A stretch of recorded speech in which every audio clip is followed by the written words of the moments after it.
حد الصورات تاي نف قرآن دا تايبات بنمونا فاتحة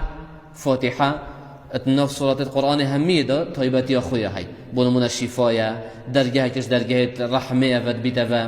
هر وصا سورة بقرة وآل عمران أبا پیغمبر خدا گوتی علیه الصلاة والسلام این بخوینن چون که أبا روز قیامت دین شفاعت بو خدا خودن ود بشن سورة البقرة فإن أخذها بركة جرتنا وبركته وتركها حسرة يه سورة البقرة نخوين دي جلي بشيمان بيتن ولا يستطيعها البطل والساحر جناشينه ام جلي وسط الوان كسات كينير كو توشي سحري بوي هند مالت خدا سورة البقرة بخوين حتى خلاص بيت روجانا هل كدن جيب بلاي بلن بيتن چونكي الساحر نشن كارتي كرني لبكن وهرصا دي سحر شوي مال دي دير بيتن آيات الكرسي پیغمبر خدا علیه الصلاة والسلام جرا که گوته ابو المنذر کو ابی کره کعبیه گوته آیاتش همه مصدر قرآن دا کیش که ساکی بسیار که مهمه منه مزنترین آیت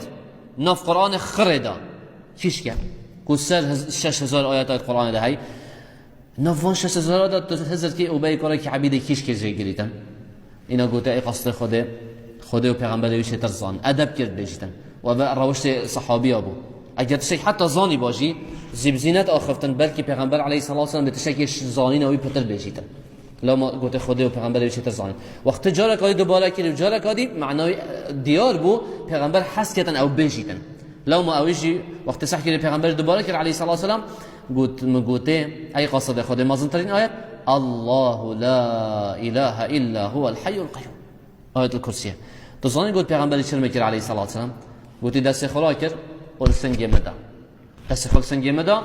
قلت ليهنك العلم أبا المنذر قلت أي أبو المنذر أفعل مهل تبيروز بيت فعلا ما زنترين آيات القرآن ده آيات الكرسي هذا صد دمويك سورة البقرة في شباب ما خاند مانا أف دو آيات دمويك سورة البقرة پیغمبر خودت بجت عليه الصلاة والسلام هر كسك بخينتن اتشبك الشبادة بونو مناف شباب ما خاند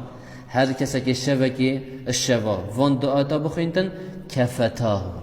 او تراوی هنه یعنی تراوی هنه ده شر و خرابی و نباشی شویده نباش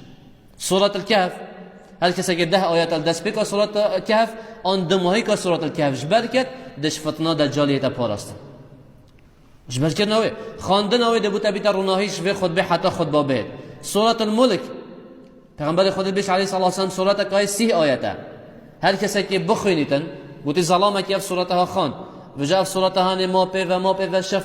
شفاعت بکر حتی خود گناه تو غفراندی سر خواندن و صورتها نه کو صورت ملک تبارک الذی بیده الملک